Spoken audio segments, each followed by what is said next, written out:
Welcome to RTV. ఇవాళ agenda కార్యక్రమానికి స్వాగతం.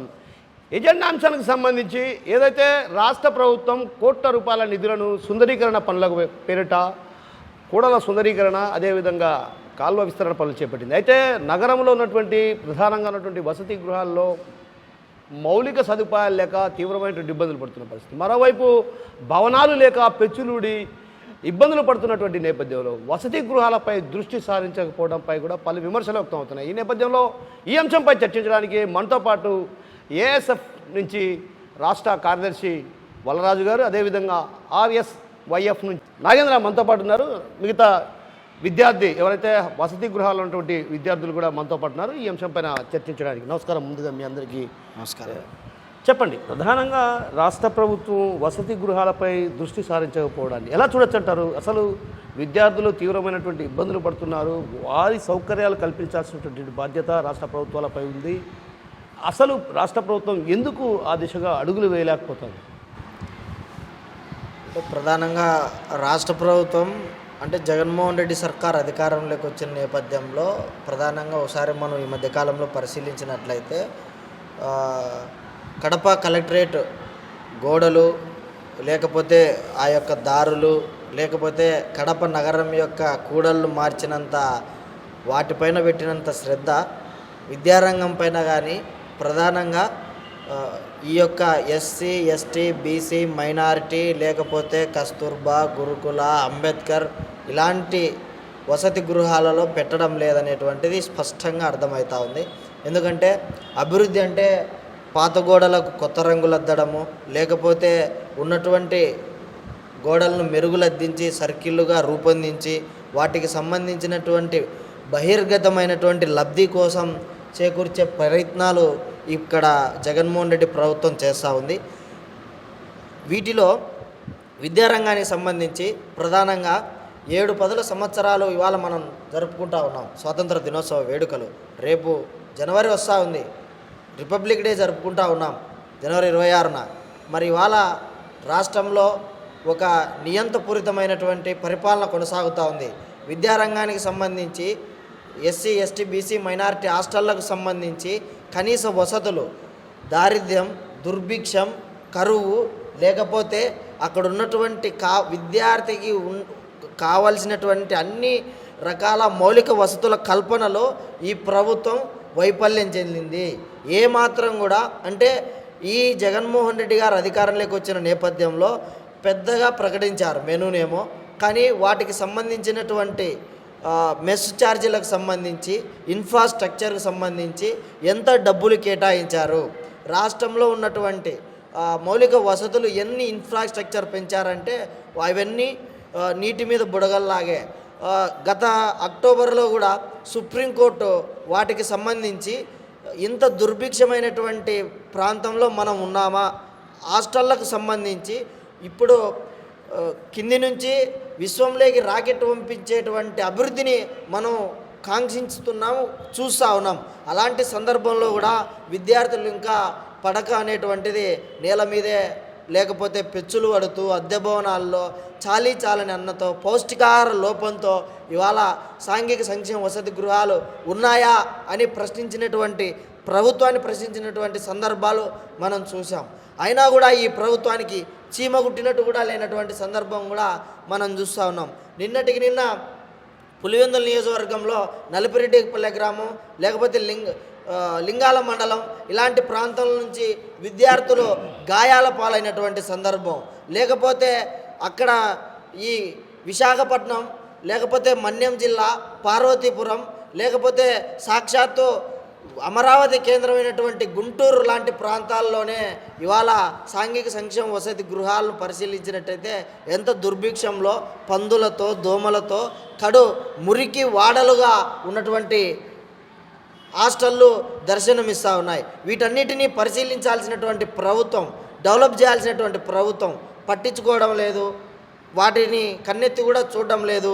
వాటికి సంబంధించి హాస్టళ్ళకు సంబంధించి 4-5 నెలలు అవుతున్నా మెస్ బిల్లులు ఇవ్వడం లేదు, లేకపోతే ఖాళీగా ఉన్నటువంటి హాస్టలు, కమాటి, వార్డెను, వర్కరు ఇలాంటి వాటికి సంబంధించినటువంటి పోస్టులు భర్తీ చేయడం లేదు. అంటే పూర్తిగా సంక్షేమ రంగానికి సంబంధించి జిల్లా కేంద్రాలు రూరల్ ఏరియా నుంచి వచ్చేటువంటి ఇక్కడ పాఠశాల విద్య నుంచి ఉన్నత విద్య వరకు అన్ని రంగాలకు సంబంధించి డిఎస్సి కావచ్చు, ఫార్మసీ కావచ్చు, పాలిటెక్నికల్ కావచ్చు, లేకపోతే ఈ ఇంజనీరింగ్ కావచ్చు, అన్ని రంగాలకు సంబంధించినటువంటి విద్యార్థులు చదువుకుంటున్నటువంటి నేపథ్యం మనకు కనపడతా ఉంది. కానీ కేవలం విద్యార్థుల పట్ల, సాంఘిక సంక్షేమ వసతి గృహాల పట్ల ఈ ప్రభుత్వానికి సవతి తల్లి ప్రేమ చూపుతుంది తప్ప నిర్దిష్టమైనటువంటి ప్రణాళిక మాత్రం లేదు.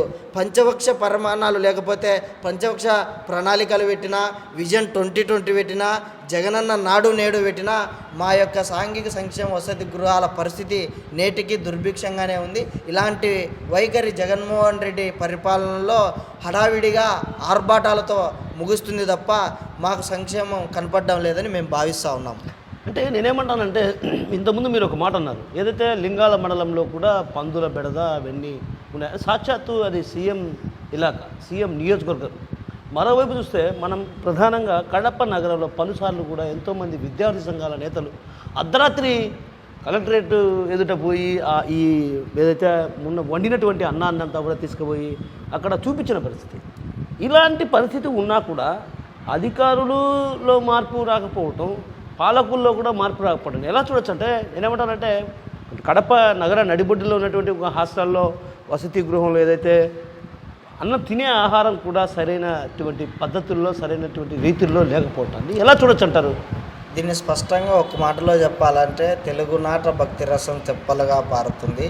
డ్రైనేజీ స్కీము లేక తెగ డేంజర్లో పడిందని జగన్మోహన్ రెడ్డి గారు పెద్ద ఎత్తున ప్రకటించినటువంటి పథకాలు కావచ్చు, లేకపోతే దాన్ని ఇంప్లిమెంట్ చేస్తున్నటువంటి ఇవాళ వ్యవస్థలో పెద్ద పెద్ద కెరీరిజంలో మమ్మల్ని అంటే విద్యార్థుల్ని శాసించగలిగినటువంటి ఐఏఎస్లు, ఐపీఎస్లు ఇవాళ మమ్మల్ని ఈ పథకాలకు సంబంధించి, పాలసీ మ్యాటర్కి సంబంధించి రూపొందిస్తూ ఉంటారు.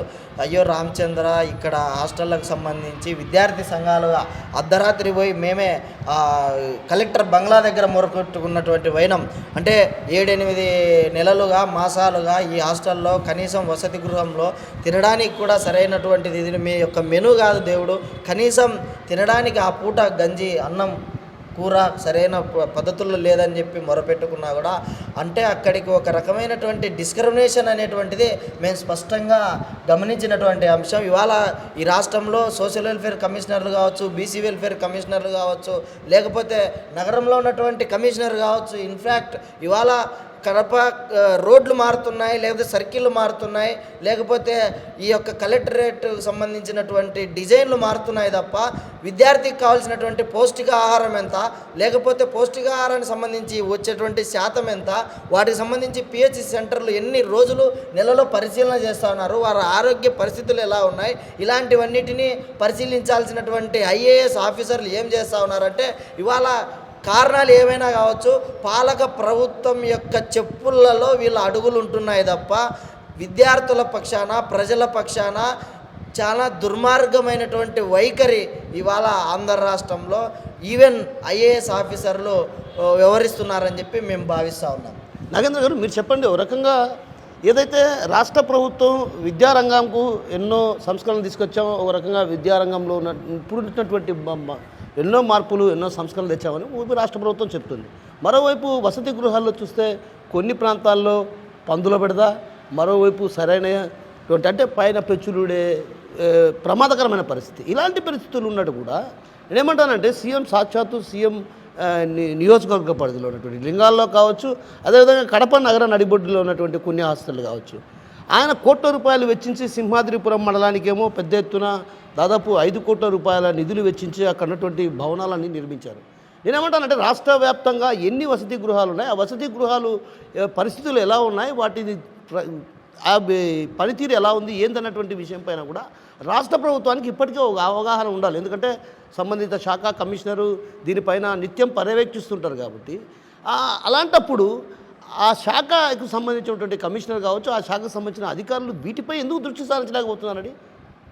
రాష్ట్ర ప్రభుత్వం, జగన్మోహన్ రెడ్డి ముఖ్యమంత్రి గారు మాది సంక్షేమ పాలన, ఇది సంక్షేమ రాజ్యం అంటూ ప్రకటిస్తూ మరోపక్క ఎస్సీ, ఎస్టీ, బీసీ బడుగు బలహీన వర్గాల అభివృద్ధే మా ధ్యేయం అంటూ ఇప్పుడు చూసుకున్నట్లయితే గిన సామాజిక యాత్ర అని చెప్పేసి చేస్తున్నారు. ప్రధానంగా ఎస్సీ ఎస్టీ బీసీ మైనార్టీ సంక్షేమ వసతి గృహ విద్యార్థుల సమస్యలు పరిష్కరించడంలో ఈ రాష్ట్ర ప్రభుత్వం పూర్తిగా విఫలం చెందింది. ఎందుకంటే కడప నగరంలోనే చూసుకున్నట్లయితే గిన ఇక్కడ ఉన్నటువంటి హాస్టల్స్లో విద్యార్థులకు మౌలిక సదుపాయాలు కల్పించడంలో కూడా ఈ యొక్క రాష్ట్ర ప్రభుత్వం కూడా విఫలం చెందింది. మరోపక్క అద్దె భవనాల్లో ఈరోజు వసతి గృహాలు కొనసాగుతున్నటువంటి పరిస్థితి. మరోపక్క కడప నగరంలోనే చెమ్ముమయ్యపేటలో చూసుకున్నట్లయితే గిన ఎస్టీ కళాశాల బాలుర వసతి గృహంలో అక్కడ వాళ్ళకు పక్కా భవనం లేక గవర్నమెంట్ బిల్డింగ్ లేక అక్కడ ఉన్నటువంటి విద్యార్థులు తీవ్ర ఇబ్బందులు పడుతున్నారు. మరోపక్క అటుపక్కన చూస్తే అక్కడ సౌకర్యాలు లేవు. అదేవిధంగా కడప నగరంలో ఉన్నటువంటి బీసీ ప్రభుత్వ కళాశాల వసతి గృహంలో ఈరోజు వర్షాకాలం వస్తే అక్కడ ఉన్నటువంటి రూమ్లలో వర్షం పడి నీళ్ళు వస్తున్నటువంటి పరిస్థితి ఉంది. ఇవన్నీ అంశాలు జిల్లా అధికారులకు తెలుసు, రాష్ట్ర అధికారులకు వాళ్ళ దృష్టికి తీసుకుపోయినా కూడా ఈ యొక్క హాస్టళ్లను వాళ్ళ యొక్క సదుపాయాలు కల్పించడంలో కూడా తీవ్రంగా విఫలం చెందారని తెలియజేస్తా ఉన్నాం. మరోపక్క గడిచిన 5 సంవత్సరాలు కావస్తున్నప్పటికీ ఇప్పటికి కూడా 2018లో ఏదైతే మెనూ ఇంప్లిమెంట్ అయిందో ఇప్పటికి కూడా అదే ఇంప్లిమెంట్ చేస్తున్నారు. మరోపక్క మెనూ పెరిగిన ధరలకు అనుగుణంగా మెస్సు కాస్మెటిక్ ఛార్జీలు పెంచాలని డిమాండ్ చేస్తున్నప్పటికీ కూడా పెరిగిన నిత్యావసర ధరలకు అనుగుణంగా మెస్సు కాస్మెటిక్ ఛార్జీలు పెంచాల్సింది పోయి పెండింగ్లో ఉన్నటువంటి బకాయిలు మెస్ ఛార్జీలు అయితేనేవి కాస్మెటిక్ ఛార్జీలు అయితేనే ఇవన్నీ కూడా వారికి ఇవ్వకోకుండా ఈరోజు నెలల తరబడి ఈరోజు బిల్లులు పెండింగ్లో పెట్టడం వల్ల మొన్నటికి మొన్న కడప నగరంలో చూసుకుంటే కన్నా ప్రకాష్ నగర్లో ఉన్నటువంటి ప్రభుత్వ కళాశాల వసతి గృహంలో కూడా విద్యార్థులు అందరూ కూడా ఈరోజు బయటికి వచ్చేసి మేము ఈ అన్నం తినలేనటువంటి పరిస్థితి ఈరోజు నెలకొందంటే కినా ఈ రాష్ట్ర ప్రభుత్వానికి ప్రభుత్వ వసతి గృహాల విద్యార్థుల సమస్యలు పట్టడం లేదని చెప్పేసి మేము కరాఖండిగా విద్యార్థి సంఘాలుగా తెలియజేస్తా ఉన్నాం. మరో పక్కన చూసుకున్నట్లయితే ప్రభుత్వ వసతి గృహాలకు ఈరోజు కిటికీలకు మెస్సులు లేవు. వాళ్ళకి ఇక్కడ చలికాలం వచ్చినప్పటికీ ఇప్పటికి కూడా కొన్ని వసతి గృహాలకు వాళ్ళకు బెడ్షీట్లు ఇచ్చిన పరిస్థితి లేదు. మరొక పక్క సీజనల్ వ్యాధులు వస్తున్నాయి, జ్వరాలు వస్తున్నాయి, వాళ్ళని పట్టించుకునే నాదులే లేడు. ఈరోజు జిల్లా అధికారులు మాత్రం వారి సమస్యల మీద మాత్రం పరిష్కరించడంలో తీవ్రంగా విఫలం చెందారని చెప్పేసి ఈరోజు విద్యార్థి సంఘాలుగా తెలియజేస్తా ఉన్నాం. ఇప్పటికైనా జిల్లా విద్యాశాఖ అధికారులు స్పందించాలి. ఇటువంటి సమస్యలు ఎక్కడెక్కడైతే కళాశాల వసతి గృహాలకు, ప్రీ మెట్రిక్ వసతి గృహాలు, ఎస్సీ ఎస్టీ బీసీ మైనార్టీ వసతి గృహాలకు అక్కడ ఉన్నటువంటి సమస్యల మీద ఈరోజు వాళ్ళు పరిష్కరించేందుకు రాష్ట్ర ప్రభుత్వం దృష్టికి తీసుకుపోవాలని చెప్పేసి మరొకసారి విద్యార్థి సంఘాలుగా తెలియజేస్తా ఉన్నాం. ఈ రాష్ట్ర ముఖ్యమంత్రి జగన్మోహన్ రెడ్డి ఇప్పటికైనా స్పందించాలి. ఎస్సీ ఎస్టీ బీసీ మైనార్టీ సంక్షేమ వసతి గృహ విద్యార్థుల సమస్యలు పరిష్కరించాలని చెప్పేసి మేము విద్యార్థి సంఘాలుగా డిమాండ్ చేస్తున్నాం. ఓ నాగేంద్రబాబు, RSY జిల్లా కార్యదర్శి, కడప. మీరు చెప్పండి, మీ హాస్టల్స్లో ఏదైతే వసతి సౌకర్యాలు కావచ్చు, ఎలా ఉంది అసలు పరిస్థితి, మీ హాస్టల్ పరిస్థితి? ఇవాళ మనం చూసుకున్నట్లయితే హాస్టల్కి సంబంధించి మెస్ ఛార్జీలు కానీ, అక్కడికి వెళ్తే ఫుడ్ కానీ, తగ్గున బెడ్షీట్లు కానీ ఏమాత్రం లేవు. జగన్మోహన్ రెడ్డి గారు కడప నగరంలోని సర్కిళ్ళ గురించి పెట్టిన అభివృద్ధి హాస్టల్లోకి పెడితే బాగుంటుందని మా అభిప్రాయం. అదేవిధంగా హాస్టల్లో ఫుడ్కు సంబంధించి మెనూ ఏమో బారెడు, పెట్టేదేమో చారడు అన్నట్టు వ్యవహరిస్తున్నారు. అదేవిధంగా అది స్నానం చేయడానికి సరైన బాత్రూములు ఉండవు, తగ్గున పడుకోనికి కాట్లు ఉండవు, ఏమి ఇవ్వరు. చలికాలం వస్తున్నప్పుడు విద్యార్థులు పందులతో, దోమలతో సమస్యల బారినపడి పౌష్టికాహార లోపానికి గురవుతున్నట్టు విషయం మనం కళ్ళారా చూస్తున్నాము. ఇదేందని అడిగితే ASW గారు పలకరు, కలెక్టర్ గారు పలకరు. అదేవిధంగా ఎక్కువ విద్యార్థి సంఘాలని మాట్లాడేవారు. ఇదేమని అడిగితే కేసులు పెడతారు, జైల్లో పెడతారు. మీరు చెప్పండి, అసలు వసతి గృహాల్లో ఎలా ఉంది పరిస్థితి? వసతి గృహాల్లో పరిస్థితి ఎలా ఉంది? ఇప్పుడు చూసుకున్నట్టయితే చాలా ఘోరంగా అంటే చాలా ఘోరంగా ఉంది.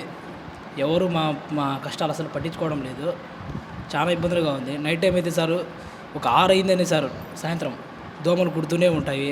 మాకు రావాల్సినవి ఏవి సరిగా రావు, ఫుడ్ సరిగా ఉండదు, అసలు మమ్మల్ని ఏ రకంగా పట్టించుకోరు. కేవలం బయోమెట్రిక్ అని అంటారే తప్ప మా గురించి అయితే అసలు ఎవరు పట్టించుకోరు. ఏం చేస్తున్నావు బాబు, ఏం చదువుతున్నావు, ఏ రకంగా ఉన్నావు, ఏం తింటున్నావు అని అస్సలు పట్టించుకోరు మమ్మల్ని అయితే. చాలా ఇబ్బందిగా ఉంది మాకైతే. కనీసం మాకు రావాల్సినవి ఏంటే కానివ్వరు. ఒక ప్లేట్ కానీ ఇలాంటి ఫుడ్ సౌకర్యాలు ఏమే కానివ్వరు. సరిగా వాటర్ ఒక్కోసారి రావు. టాయిలెట్లు అస్సలు బాగలేవు. మాదైతే సపరేట్ బిల్డింగ్, మాకంటూ గవర్నమెంట్ ఇచ్చిన బిల్డింగ్ అయితే ఏం లేదు, వేరే బాడుగ బిల్డింగ్లో ఉంటున్నాం అంటున్నారు. అక్కడ మాకు చాలా ఇబ్బంది అయితే ఉంది. దోమల వల్ల చాలా సఫర్ అవుతున్నాం మేమైతే. ఖచ్చితంగా టైఫాయిడ్ మళ్ళీ లాంటివి ఖచ్చితంగా మంత్లీకి ఒకసారి ఖచ్చితంగా వస్తున్నాయి మాకు. ఏం చేయాలనేది మాకేం అర్థం కావట్లే. ఈ ఫుడ్ బాగుండదు, కాలేజ్ ఏమో చాలా దూరము, అక్కడికి మేము నడుచుకుంటూ సైకిల్ నొక్కుంటూ పోవాలంటే వీళ్ళు పెట్టే ఫుడ్ మాకు అస్సలు సెట్ అవ్వట్లేదు. ఎవరితో మాట్లాడినా ఏం అడగాలన్నా అన్నీ సర్దుకుపో అంటారే తప్ప కరెక్ట్ రీజన్ మాకేం చెప్పరు. మేము ఉండే స్థాయి వల్ల మేము ఎవరిని ఎదిరించి మాట్లాడలేం, ఎవరిని అడిగే అధికారం మాకు లేదనుకుంటారో ఏమో తెలియదు, కానీ మమ్మల్ని అయితే అసలు ఎవరు పట్టించుకోవడం లేదు. కేవలం బయోమెట్రికే అని అంటారు తప్ప మిగతా విషయాల్లోకి మమ్మల్ని ఏం ఇన్వాల్వ్ కూడా చేయరు, మమ్మల్ని ఏం అడగరు. మాది ఇంతే అనే బతుకులు మటుకు మమ్మల్ని అట్లే పెట్టేసినారు. ఏం చేయాలో మాకు తెలియని పరిస్థితి. కాబట్టి గవర్నమెంట్ అనేది మాకు సపోర్ట్గా ఉంటే మేము కూడా కొంచెం చదువుకొని పై తరగతులు వెళ్ళి ఈ దేశం కోసం ఈ సమాజం కోసం ఏదో ఒకటి చేయాలని మేము ఇంతవరకు ఉన్నాము తప్ప మమ్మల్ని ఇబ్బంది పెడితే మేము ఎదిగే పరిస్థితి అయితే అసలు లేదు. ఇట్లనే అణిగిపోవాల్సి ఉంటుంది తప్ప చాలా ఇబ్బంది పడుతున్నాం. ఇది మాకు కావాలి. రాష్ట్ర ప్రభుత్వం సంక్షేమం రంగానికి పెద్దపీట వేశామని గొప్పలు చెప్తుంది. వసతి గృహాల గోడు పట్టనటువంటి పరిస్థితి ఉంది. ఎందుకంటే తాము పడుతున్న ఇబ్బందులు కళ్ళారా అధికారులు చూస్తున్నారు, అదేవిధంగా పాలకులు చూస్తున్నారు. కానీ తమ బ్రతుకులు మాత్రం మారని పరిస్థితి. ఒక రకంగా వసతి గృహాల్లో ఉండాలంటే భయపడాల్సిన పరిస్థితి. మరోవైపు దోమల బెడద తీవ్రంగా ఉంది.